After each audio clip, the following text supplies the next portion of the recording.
Satellite तस्वीर में Ramat David एयरबेसिस पर मुमकिना नुकसान के आसार। ईरान ने हमले की जिम्मेदारी कबूल कर ली। ईरान का दावा, बेरूत पर इस्राएली हमलों के जवाब में खैबर शिकन और कादर मिसाइल इस्तेमाल किए गए।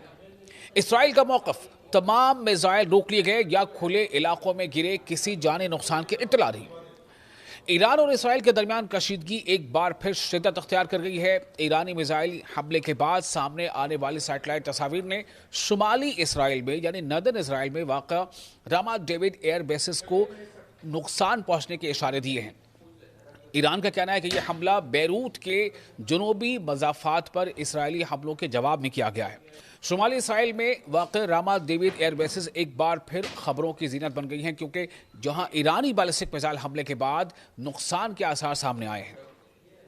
यूरोपीय कमीशन के सैटेलाइट सेंटिनल-2 से हासिल होने वाली तस्वीरों में एयर बेस के एक हिस्से पर गैर मामूली तब्दीली देखी गई है, जिससे अंदाजा लगाया जा रहा है कि हमले के दौरान एक हैंगर को निशाना बनाया गया है।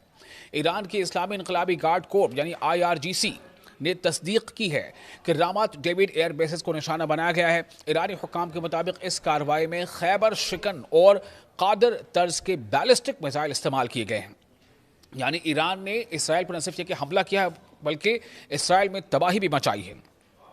IRGC का कहना है कि यह हमला बेरूत के इलाके अज़ाहिया पर इसराइली कार्रवाइयों के जवाब में किया गया है, जिसे ईरान पहले ही अपनी सुर्ख लकीर यानी रेड लाइन करार दे चुका था। ईरानी बयान में खबरदार किया गया है कि अगर इसराइल ने अपनी फौजी मुहिम को और ज़्यादा एक्सपैंड किया तो इसे और ज़्यादा सख्त हमले का सामना करना पड़ सकता है। ये ईरान ने वार्निंग दी है इसराइल को। रामत डेविड एयरबेसिस इसराइल के शुमाली फौजी कमांड का यानी नदर्न मिलिट्री कमांड का सबसे बड़ा एयरबेस है, सबसे बड़ा फिजाई अड्डा समझा जाता है। ये तकरीबन 10 स्क्वायर किलोमीटर से ज़ायद रकबे पर मुहित है और यहाँ F-15 और F-16 लड़ाका तैयारों यानी फाइटर जेट्स के मुतअद्दिद स्क्वाड्रन तैनात है। इस अड्डे की तारीखी अहमियत भी खास नुमाया है। दूसरी जंग अज़ीम यानी सेकेंड वर्ल्ड वॉर के दौरान बरतानवी अफवाज ने 1942 में इसकी तामीर की थी, जबकि 1948 में इसे इसराइली फौज के हवाले कर दिया गया। बादशाह ये इसराइल की कई अहम मिलिट्री ऑपरेशंस का सेंटर बन गया।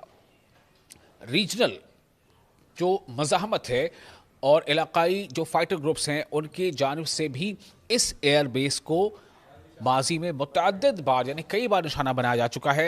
हिज़्बुल्लाह ने 2024 में इस पर मिसाइल हमलों का दावा किया था, जबकि इराक की इस्लामी रेजिस्टेंस ग्रुप ने भी ड्रोन हमलों की जिम्मेदारी कबूल की थी। दूसरी जानिब इसराइली फौज का स्टैंड ये है कि हमले में दागे गए तमाम मिसाइल या तो रोक लिए गए या खुले इलाकों में गिरे हैं।